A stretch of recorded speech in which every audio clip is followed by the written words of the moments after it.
प्रिय मित्रों, नमस्कार। आपके सामने मैं एक व्यापार वृद्धि का उपाय लेकर के आया हूँ।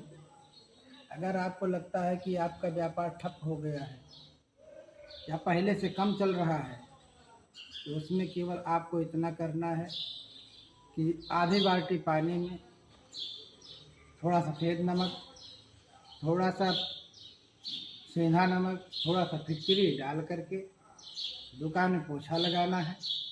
उसके बाद पीली सरसों लेकर के आठों दिशाओं में छिड़कना है।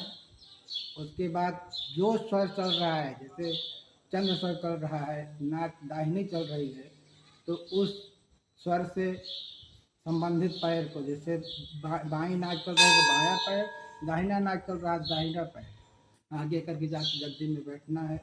देखिएगा आपका धीरे धीरे व्यापार बढ़ जाएगा। राधे राधे।